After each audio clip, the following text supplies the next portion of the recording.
ഇന്നത്തെ യാത്ര ഞാനും അമ്മയും കൂടിയിട്ടാണ്.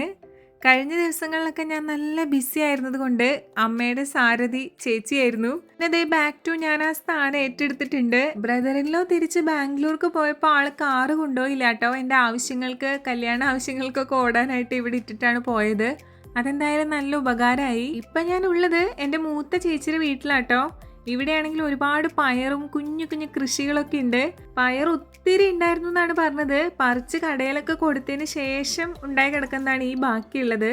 അപ്പോൾ ഒരു കൊല്ലത്തിനുള്ള പയർ നമ്മൾ ഇവിടെ നിന്ന് തന്നെ എടുത്തിട്ടുണ്ട്. പയർ മാത്രമല്ല, ഇവിടെ വാഴയും ചീരയും പാവയ്ക്കയും കോവലും അങ്ങനെ ഒരുപാട് ഐറ്റംസ് ഉണ്ടാവാറുണ്ട് കേട്ടോ. ഇപ്രാവശ്യം എന്തായാലും നമ്മൾ അത്യാവശ്യം പയറൊക്കെ ഒരു കറിക്കുള്ള പയർ പൊട്ടിച്ചെടുത്തിട്ടുണ്ട്. നമ്മുടെ വീട്ടിൽ നമ്മൾ പയർ നട്ടിട്ടുണ്ടെങ്കിലും ചെറിയ പയറാണ് കേട്ടോ. ഇത് പക്ഷെ നല്ല നീളമുള്ള പയറാണ്. ഈ കുഞ്ഞു കുഞ്ഞു കൃഷിയൊക്കെ നടത്തുന്നത് ചേച്ചിയുടെ ഫാദറിലോ ആണ് കേട്ടോ. ചേട്ടനും ഇക്കാര്യത്തിൽ നല്ല ഇൻട്രസ്റ്റ് ഉള്ള ആളാണ്. രാവിലെ സമയങ്ങളിൽ കൂടുതലും ഇങ്ങനത്തെ കാര്യങ്ങളിലൊക്കെ സ്പെൻഡ് ചെയ്യാറുണ്ട്. ഈയിടെയായിട്ട് ഒരു ഇത്തിരി ഗ്യാപ്പ് കിട്ടുമ്പോഴേക്കും എന്തെങ്കിലുമൊക്കെ ആവശ്യത്തിന് പുറത്തു പോകാനുണ്ടാവും. മിക്കവാറും സമയങ്ങളിൽ പുറത്ത് തന്നെയാണ്. നല്ല പൊരിഞ്ഞ വെയിലാട്ടോ പുറത്തിറങ്ങുമ്പോൾ. ഞാനാണെങ്കിൽ അത്യാവശ്യം വെയിലേറ്റ് ടാനൊക്കെ അടിച്ചിട്ടുണ്ട്. പിന്നെ കല്യാണവും തിരക്കൊക്കെ ആവുമ്പോൾ it's part of the game എന്ന് പറയുന്ന പോലെ നമുക്ക് ഒഴിച്ചുകൂടാനാവാത്ത യാത്രകളൊക്കെ നടത്തിയേ പറ്റൂ.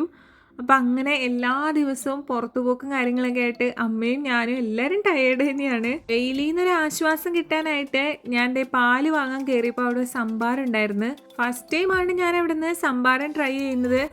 എൻ്റെ പൊന്നെ അടിപൊളിയായിരുന്നു. നല്ല വെയിലുണ്ടായതുകൊണ്ട് നല്ല തണുത്ത, നല്ല എരിവും ഉപ്പും പുളിയും ഒക്കെ ഉള്ള നല്ല അടിപൊളി ഒരു സംഭാരമായിരുന്നു കേട്ടോ. എനിക്കത് കുടിച്ചപ്പോഴേക്കും എൻ്റെ കണ്ണൊക്കെ അങ്ങോട്ട് തുറന്ന പോലെയുണ്ട് തോന്നിയത്. എൻ്റെ ചേച്ചി ഓർഡർ ചെയ്ത ബർഗറും കഴിച്ചു. അപ്പോൾ നമുക്ക് അടുത്ത വീഡിയോയിൽ കാണാം കേട്ടോ.